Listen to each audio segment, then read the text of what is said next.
Hello and good morning.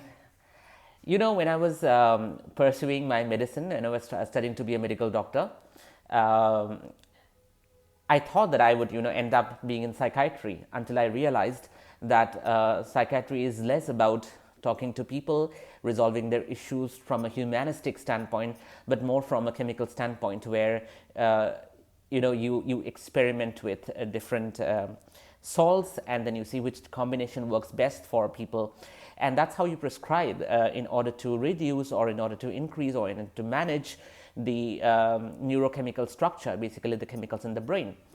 An alteration of these chemicals cause issues, and because of that, in order to harmonize that, you prescribe chemical compounds, which are pharmacological compounds, and that's what psychiatry is about.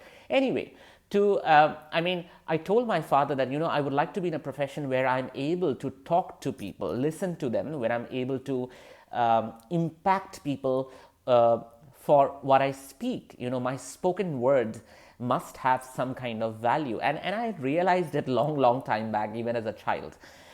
But then my father would tell me that, who is going to give you money for talking? Come on.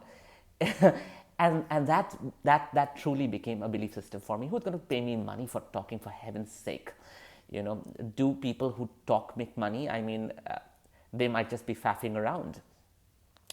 And then whenever some people would come, and even in the time when I was studying, they would tell me that, Gaurav, it feels nice to talk to you. When we talk to you, we get perspective, we get solution, we get a way to resolve our things. And I would think that, I think everybody can talk. I'm not the only one who can speak, or I'm not the only one who can think in this way or articulate in the way I'm doing. And that led to the feeling of sometimes being an imposter, as if everyone knows it, and whatever I'm doing is not enough, and whatever I'm doing is probably known to all people. So the work that I'm doing, does it have any value? Am I like an imposter, an impersonator, talking nonsense and faffing around and fooling people? And that happens a lot to us, because we doubt our skills, we doubt ourselves, we doubt what we are contributing and delivering to the world.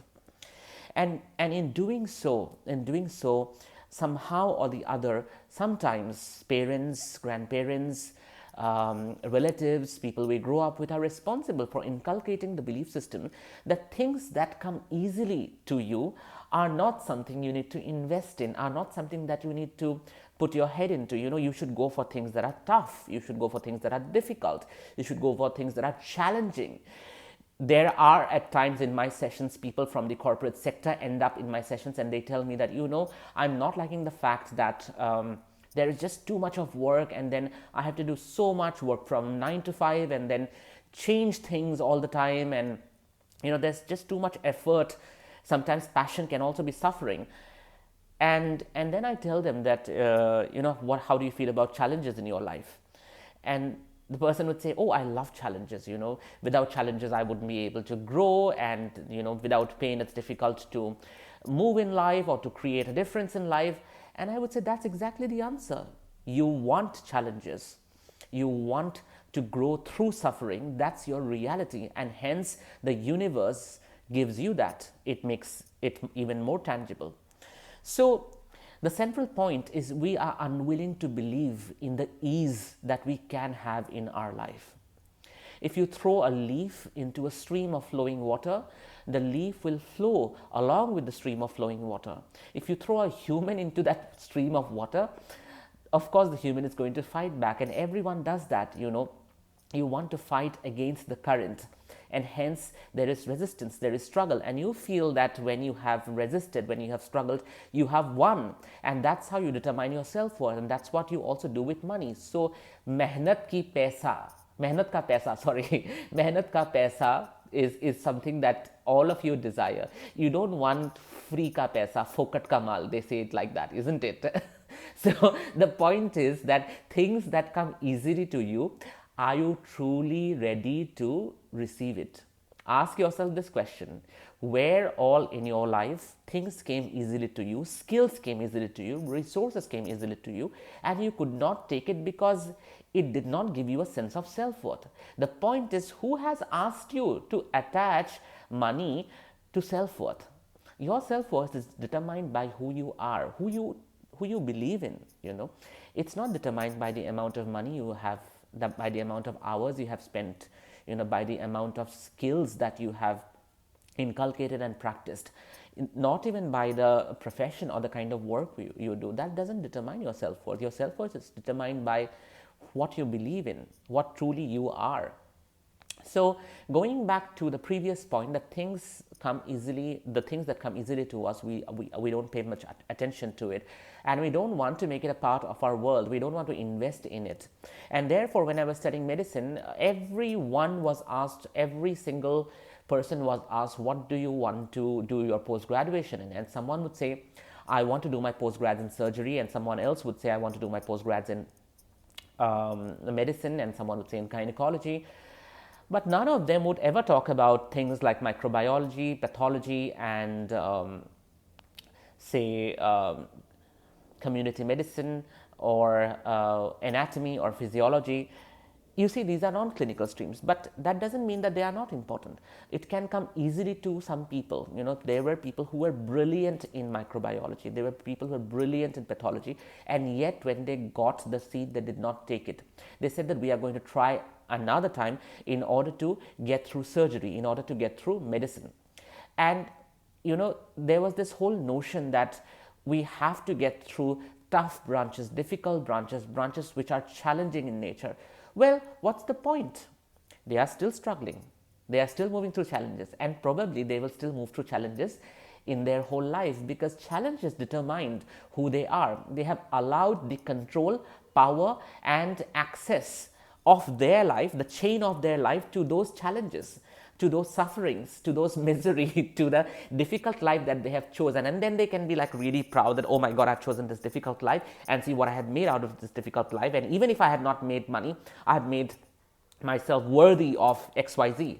The point is, what's the use? At the end of your life, will you look at all these challenging times, suffering times, or will you look at the time that gave you joy, that brought you happiness, that brought you some amount of peace and calm? What stops you from allowing ease into your life? What have you made so vital about hardship and difficulties that if you let go, you lose your identity? What are the different kind of blocks that you have used in order to not have money coming to you with ease? What is the worst thing that is going to happen to you if you allow money to come to you with great amount of ease? I always tell people that if you are good at something, and if you have not valued it so far, please value it. Number two, instead of trying to learn new skills and become better at it, or trying difficult things and show the world how capable you are, invest on things that you already know, enhance them, replenish them, improvise them, things that you already know, and make them more interesting. It is because you have not believed in the ease of your own skills, of your own resources that you have had. That's the reason you complain about the world today, because you have not made a choice that is going to bring ease into your life. In fact, you may have made a deliberate choice to choose suffering, to choose misery, and choose challenges in your life because you feel that is going to bring you self-worth, and that's untrue. So everywhere across time and space, you have allowed yourself to believe in the fact that only if I work hard, and only if there is hardship, and only if there is challenges and suffering, I will be worthy of myself, and then money will come to me. You must uncreate and destroy that, certainly. So, well, that was about ease and challenges. Think of the different ways by which you can have ease in your life. We all work. We do something or the other. We love our work. But does the meaning of word has to be tangible all the time? Does it simply mean that one has to go at 9 in the morning and come back at 5 in the evening or 7 in the evening? Does it mean that one has to toil through their day and night like burning the night oil, and then have something good coming into their life? Is it important?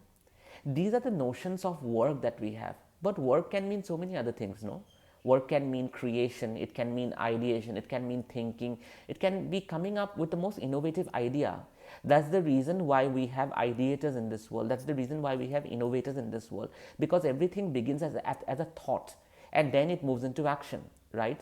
But that doesn't mean that you can discount the thinkers and only take up the executors. So you also have to put into consideration that the thinkers are also truly working. When you are thinking, you are working. When you are ideating, you are working.